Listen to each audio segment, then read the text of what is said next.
আজকে আমি নিয়ে এসেছি বাইলা মাছ ভুনা করার জন্য। বাইলা বাইলা রে বাইলা, এই যে দেখেন বাইলা মাছ।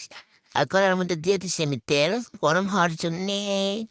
আমি এখন পেঁয়াজগুলা ছেড়ে দেবো। পুস করে একটা শব্দ হলো রে আল্লাহ। এখন আমি পেঁয়াজটা নাড়ানাড়ি করবো, একটু নাড়ানাড়ি করে এখন দেখেন কড়াইটা পরে দিতে বেদ এই দেখেন দেখছেন এত বেদ অপশাল না। যাই হোক, এটা আমি এখন দিয়ে দিচ্ছি আদা রসুন বাটা দেওয়ার পরে দিয়ে দিচ্ছি লবণটা দিয়ে একটু হালকা নাড়াচাড়া করতে থাকবো। করার পরে দেখেন কিরকম ভাবে ঢুকতেছে কড়াইটা এখন। কি পরিমাণ বেয়াদব কড়াইটা বুঝেন। এখন দেখো আমি একটু পানি দিয়ে দিছি, পানি দিয়া একটু আবার নাড়ানাড়ি করতেই থাকবো রে। তাই না করার পরে এখানে দিয়ে দেবো হলুদ। ওই যে হলুদ, ওই যে মরিচ দেবো। হলুদ আর মরিচে সুন্দর মতো পারফেক্টলি ভাবে নাড়ানাড়ি করবো।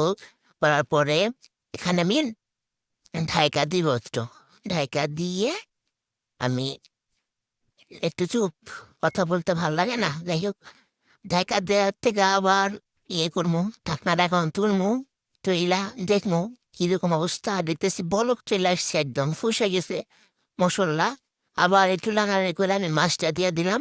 মাছটা দিয়া আবার একটু লাড়ালাড়ি করবো রে। লাড়ালাড়ি কইরা এখন আবার একটু ঢেকে দিমু। আবার ঢাকনা তুলমু, দিলা দেখবো আবার বলক চলে আসছে। বুদ বুদ বুদ করে শব্দ।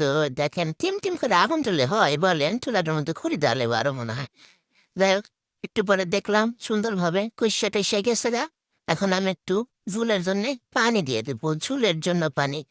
এখন পানিটা না দিলে গন্ধ লাগবে বুঝেননি, তার জন্য একটু পানি দিয়ে দেবো। পানি পানি দিয়ে আবার একটু লাড়ালাড়ি কইরা আবার ঢাইকা দিব। ঢাইকা দিয়া 5 মিনিট পর আবার ঢাকনাটা তুইলা দেবো। দেখেন কি সুন্দর বুদবুদ বুদবুদ বুদবুদ করতেছে রে, বুদবুদ করে শব্দ চলে আসতেছে।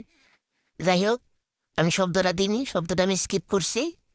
এখন দেখেন আবার একটু পরে ঢাকনা দিয়ে ঢাকা দেওয়ার পর আমি এখানে নিচ্ছি ধনা পাতা দিয়ে দিব। ধনা পাতার ফ্লেভার তো অস্থির লাগে। ধনা পাতার ফ্লেভার একদম অসাধারণ লাগে আমার কাছে, তাই না? তার কাছে কেমন লাগে? এখন ধনা পাতা দিয়ে নাড়ানাড়ি করে দেখেন আমার বেলা মাছের ভুনা কত